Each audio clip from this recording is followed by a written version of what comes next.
Welcome to Her None Matters, the podcast that dives headfirst into all things sex, pleasure, and empowerment. I'm Jody, your unapologetic guide to a more liberated sex life. Here we break down taboos, celebrate sexuality, and explore what it means to truly own your pleasure. So whether you're curious, kink-friendly, or just looking for ways to spice things up, you're in the right place. Now let's get to it. Hey y'all, welcome back to another episode of Her None Matters. And let me tell y'all why I'm kind of pissed off that I'm recording this episode. I'm pissed off because I recorded this episode already. And I recorded this episode, and the part that they don't talk about in podcasting is that sometimes shit happen and then you lose shit as part of your episode. And so, when I first recorded this, I looked great, didn't hear shit. So, it was fine. Sometimes shit happens. And so I am re-recording this. And, let me tell y'all why I'm re-recording this, because there's been times in the past, like along my podcast journey, where I have recorded episodes and I just didn't release the episode, and I didn't even revisit the fucking topic. I'm very much a fuck it. It is what it is. Move the fuck on type of person. That's my personality. And so as a podcaster, sometimes that shit happens as well. But this time I am going to re-record this topic because I think it's very important. And so, on today's episode, I'm going to be talking about reclaiming your sexuality post-trauma. And so what does it mean? What does trauma mean? More often than not, people assume that trauma just means sexual trauma, like sexual abuse, right? But trauma can mean so many different things. And we are going to talk about that on this episode in particular. I'm going to talk about my own journey with sexual trauma and how I was able to get to the point that I am now, feeling free and liberated within my sexuality, as opposed to holding on to this kind of traumatic, very limiting, very boxed in way of viewing sex.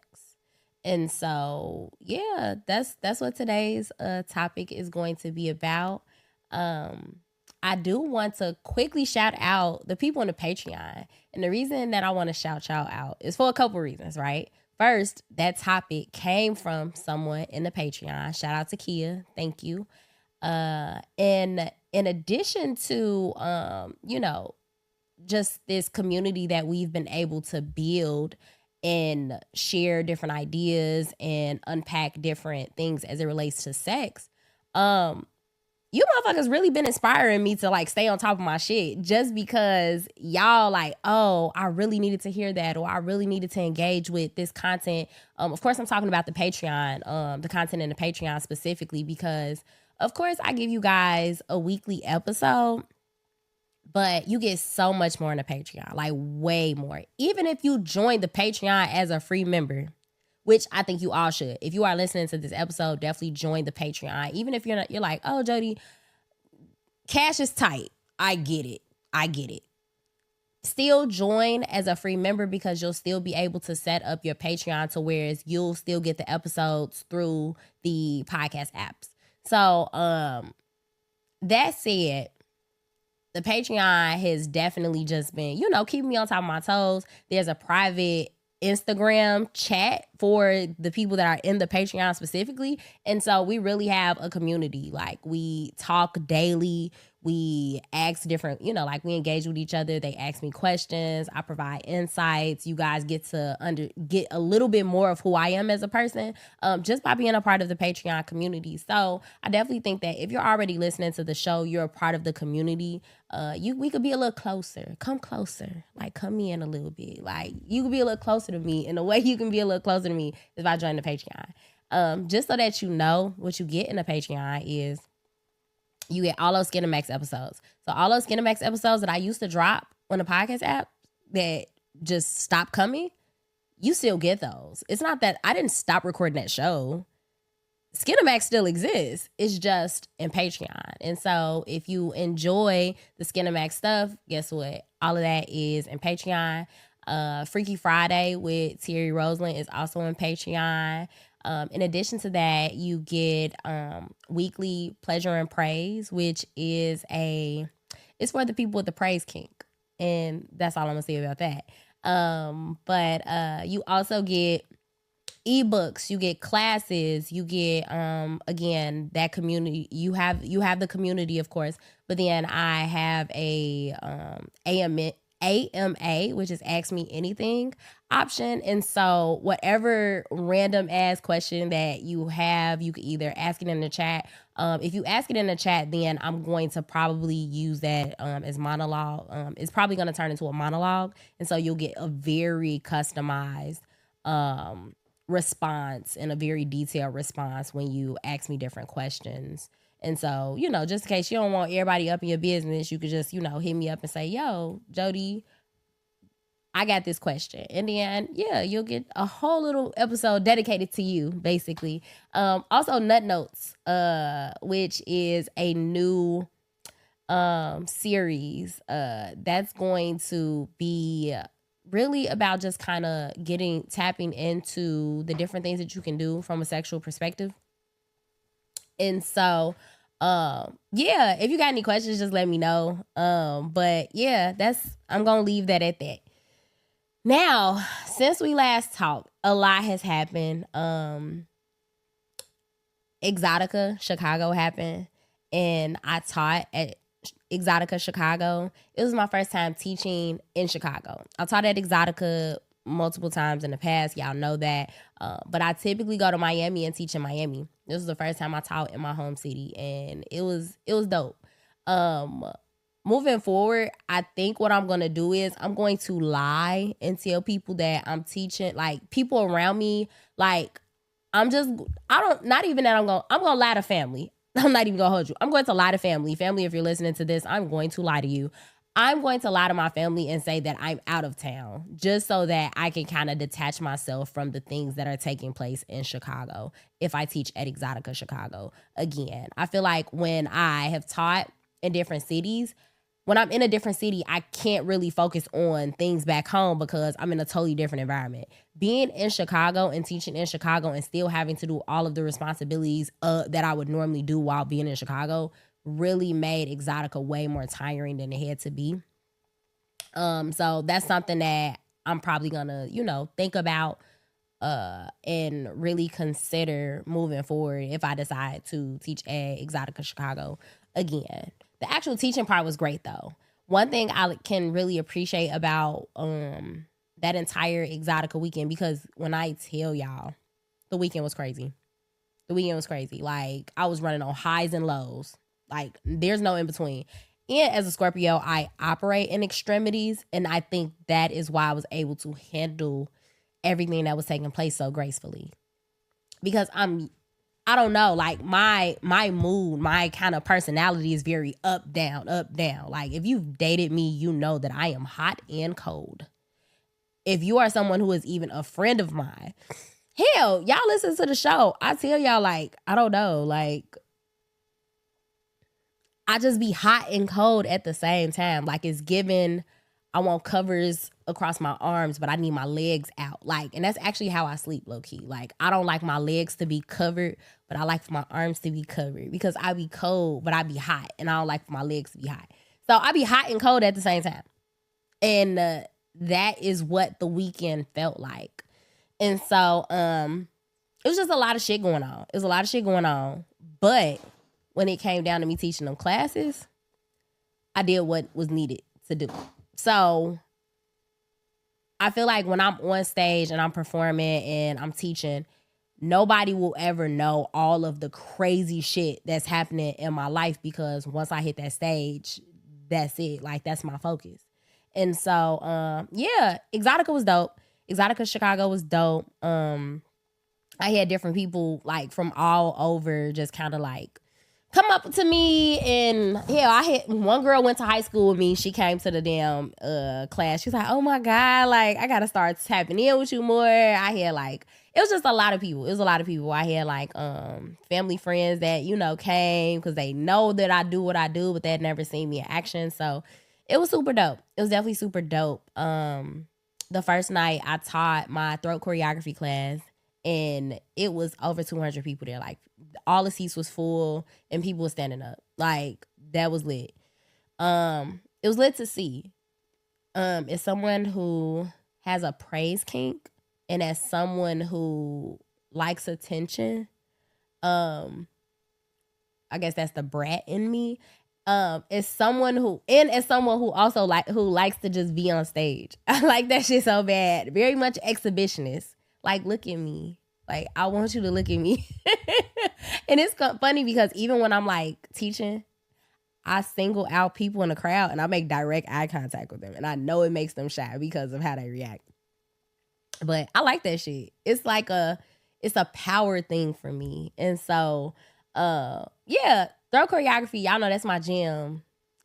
That's my jam. Like, and then the next day I taught anal. The anal class is where I lost my voice. So what I realized is that it was hard for me so actually the wireless mic died in the middle of my class. The wireless mic died and I didn't want to carry the wired mic. And so I just began to project my voice. I cheerleaded when I was like 14. So it wasn't hard for me to like, you know, okay, cool. I'm like, can y'all hear me? I began to project my voice and that was cool. The voice stayed in that room because once I began to project it, it was gone. Like it just stayed in the fucking room because every day after that, I sound like a gay ass Batman. And so I was like, oh shit, like this is insane. And I don't lose my voice often. Y'all know I'm a loud ass motherfucker. I do not lose my voice often. But I was in a big ass conference room with over 100 people for the anal class, which again was lit. But yeah, that's what happened. And so throughout Exxxotica, met with different people, which is always great. The amazing ladies over at In Melanin. I actually got on one of the shirt that Hazel Grace gave me. But yeah, if y'all into porn and shit like that, make sure y'all check out In Melanin. I've been dropping exclusive episodes with the ladies of In Melanin in the Patreon. So go check that out for sure. But yeah, Exxxotica was lit. Exxxotica was dope. Definitely got increased visibility, but y'all know me. I be on Instagram talking shit, so I'm always have some type of visibility. But yeah, that's all I got to say about Exxxotica. I'm more than likely going to Exxxotica Miami. I just gotta figure the dates out type shit because we got some other shit going on with, you know, the Forever Media team, and we trying to plan shows and all that shit. So actually I'll make sure that I put more information about that in the description as well, because we're planning a really good weekend for you guys, for our listeners of both Her Nut Matters and Rose Are Dead. So be on the lookout for that.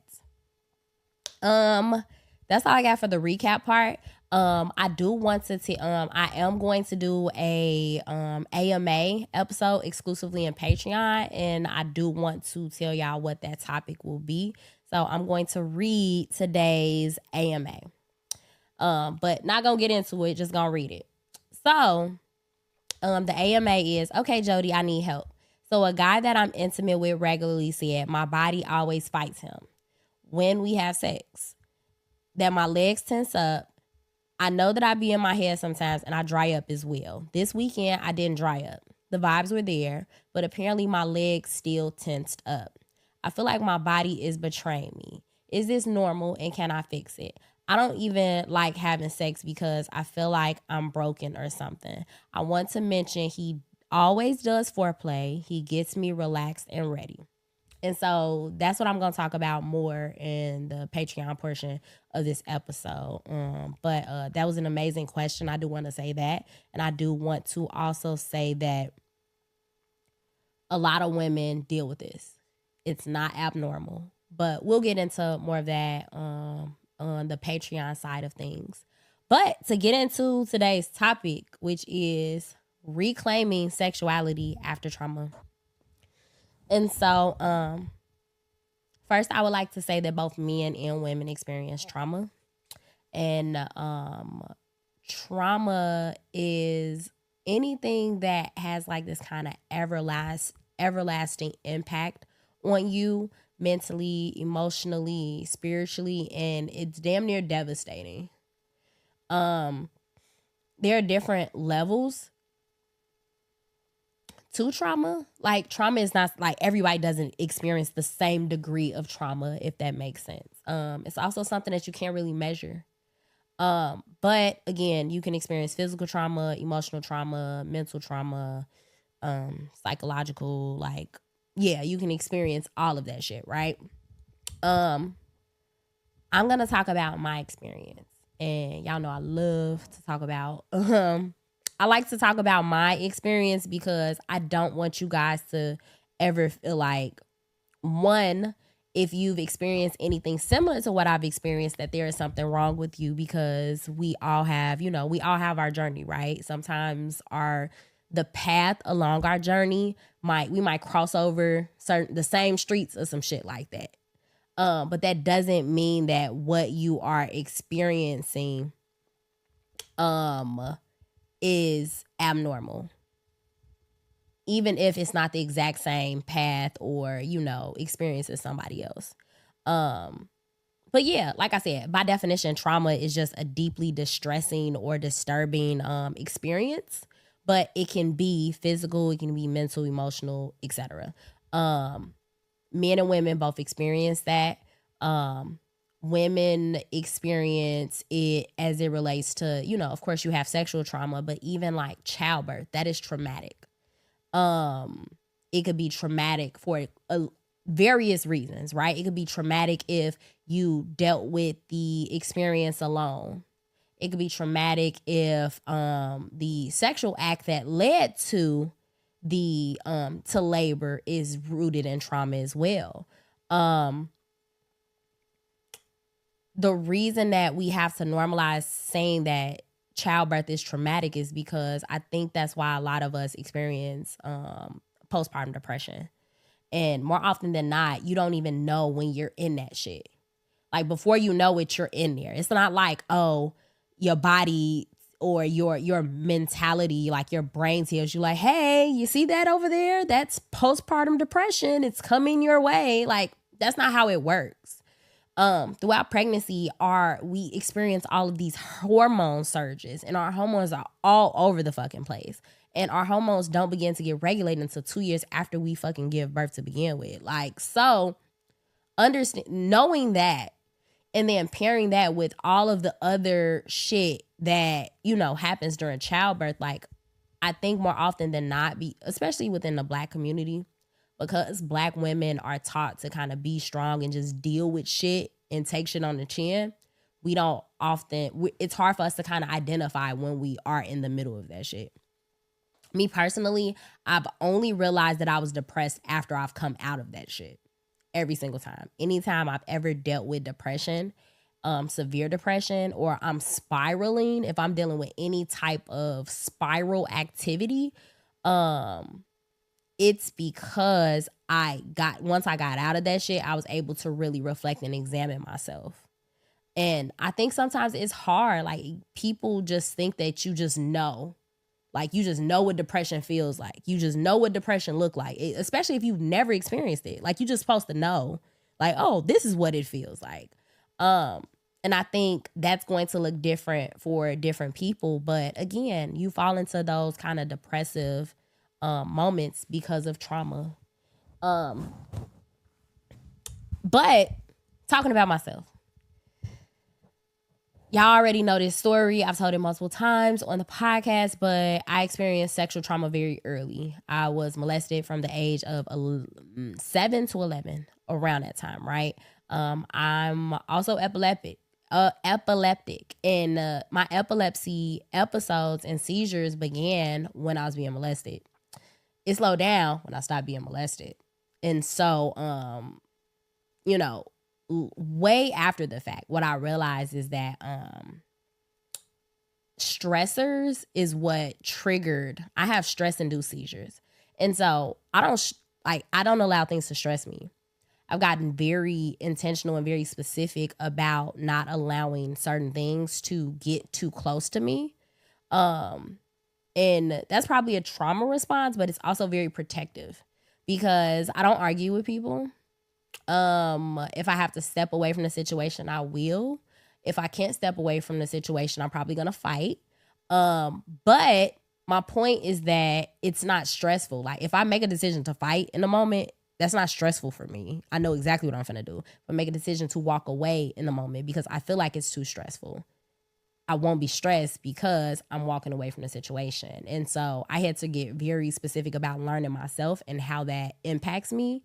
And so, as someone who experienced sexual abuse growing up, I had a very uncomfortable relationship to sex for a majority of my life. The reality is that a lot of women experience sexual abuse, some sort of sexual trauma, whether it be molestation, something more violent like rape, something along that's more mentally or emotionally draining, such as harassment. Sexual abuse encompasses so many different things. It could mean, working in a hostile work environment where your colleagues are commenting on your body appearance or making very inappropriate jokes, and it's causing mental distress. It could be a lot of different things that are traumatic. Again, it's levels to it. And so figuring out how to reclaim your sexuality after trauma, I'm not going to sit here and act like it's easy. It's not. It's not easy because of the way we're socialized to kind of deal with a lot of shit. I will say that if it's something that you want to do, if you truly want to reclaim your sexuality, you have to be intentional. You have to make a conscious decision to do exactly that. More often than not, we kind of like, oh, it didn't happen that way, or we kind of brush a lot of shit under the rug. We damn near gaslight ourselves because we are used to living in a society that gaslights us. As women, we're gaslit to believe that women aren't supposed to enjoy sex. We're gaslit to believe that sexual abuse and trauma is normal. And so if we view something as normal, we're less likely to deal with it as if it's abnormal. We're less likely to address the actual issue because we think this shit is normal. And it's not. But again, the only way to kind of get through to the other side of like liberation is to get through it. Now, I will say this.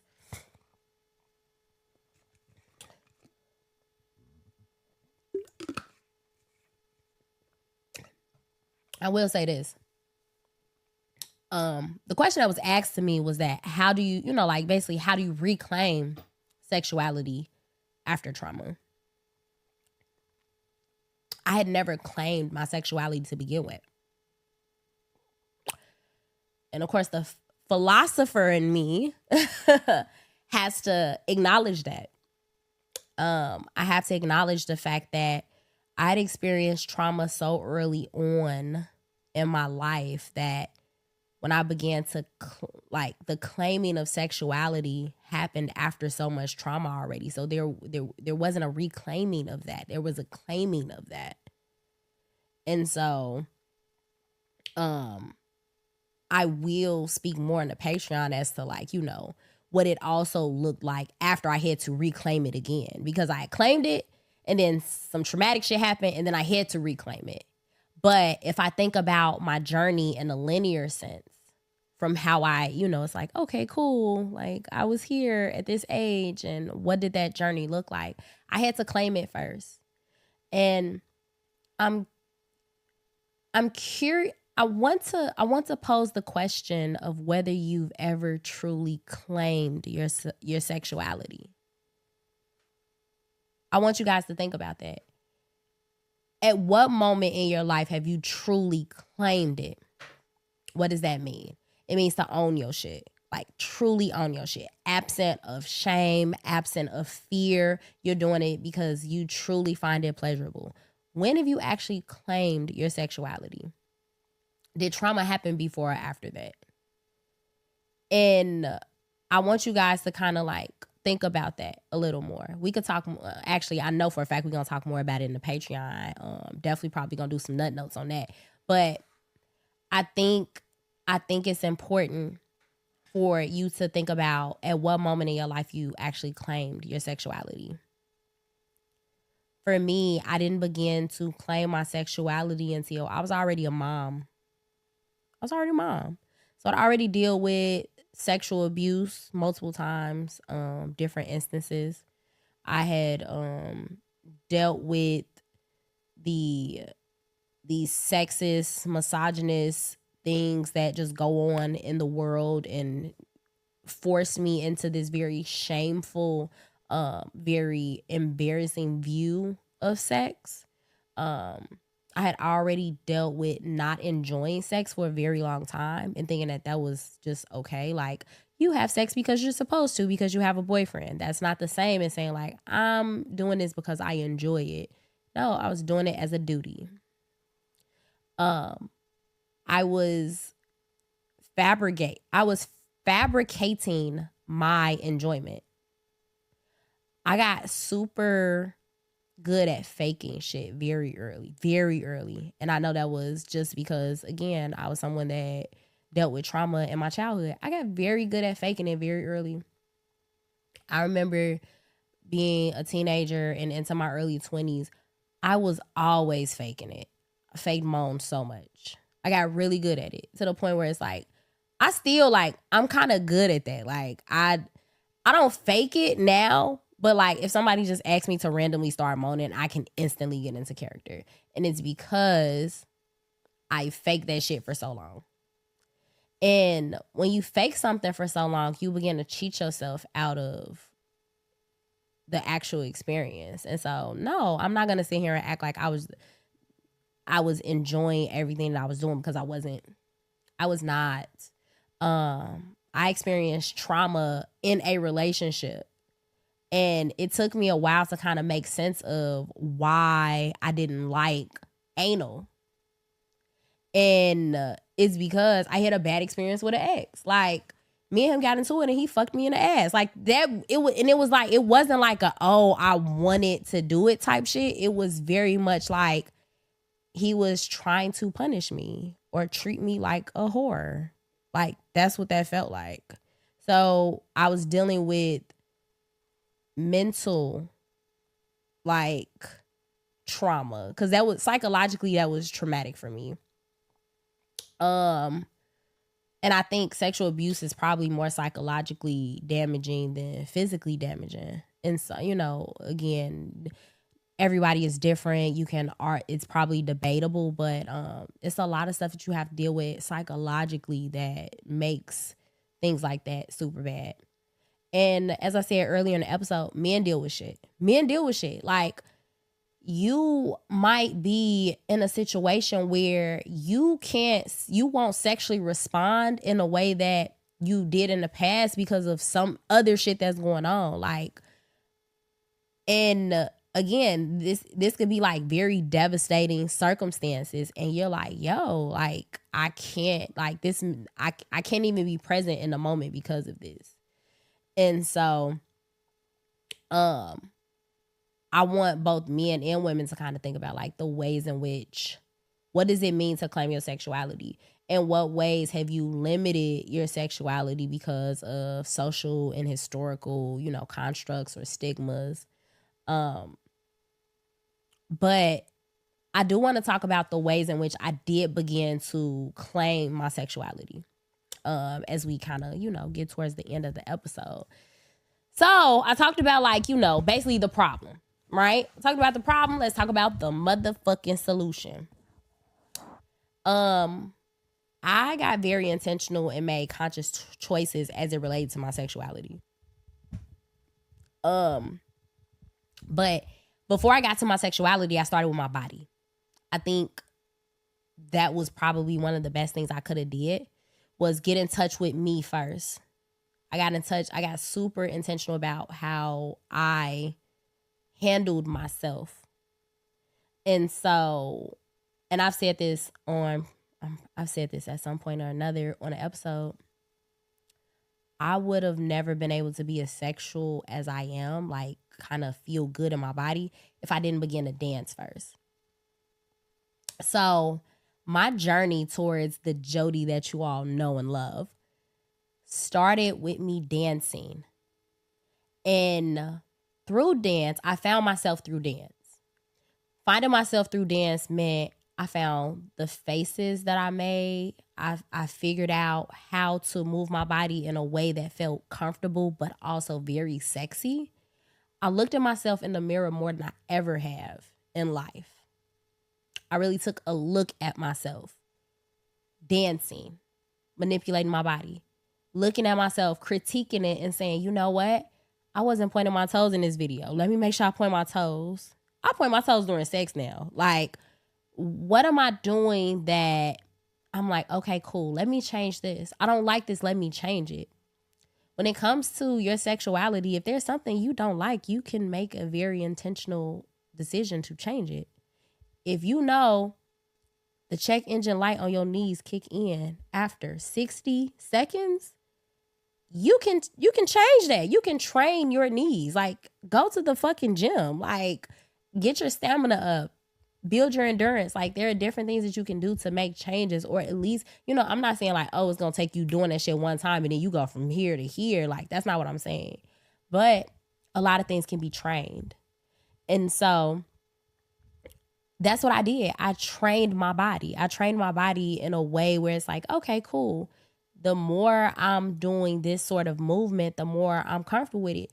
I remember when I couldn't dance, I could not dance at all. Like, now you can't really get me to sit the fuck down because I'm always dancing. Or I'm always doing something when it comes like on some rhythm shit. Like, the name of my fucking fellatio class is throw choreography. Like, that's literally because of dance and paying attention to the music and how it moves me and makes me feel. Literally created a whole fucking dick sucking class around that concept, right? And so, for me, it was dance. For you, it might be something else. It might be going to the gym. It might be eating right, figuring out a better diet for yourself. How do you get in touch with your body first? And then how do you that kind of confidence, that knowledge that you've received from getting in touch with your body first, how do you take that and then translate into other aspects of your life? And that's honestly the takeaway. The takeaway is for you to get in touch with yourself first. That is the only way you can even begin to claim and or reclaim any type of sexuality.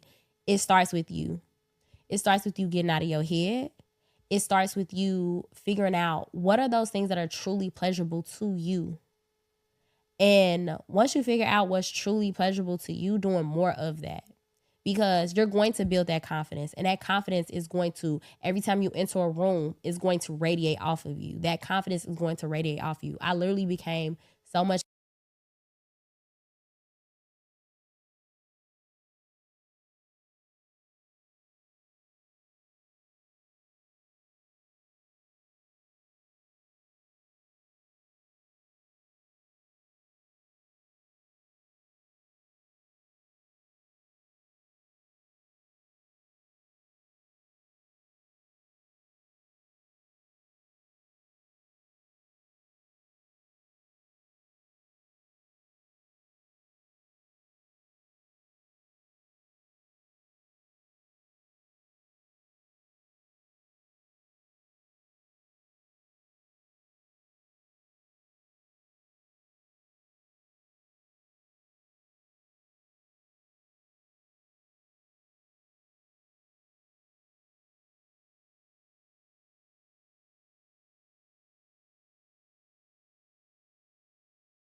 Thanks for tuning in to Her None Matters. If you enjoyed today's episode, don't forget to subscribe, rate, and share the pleasure with others.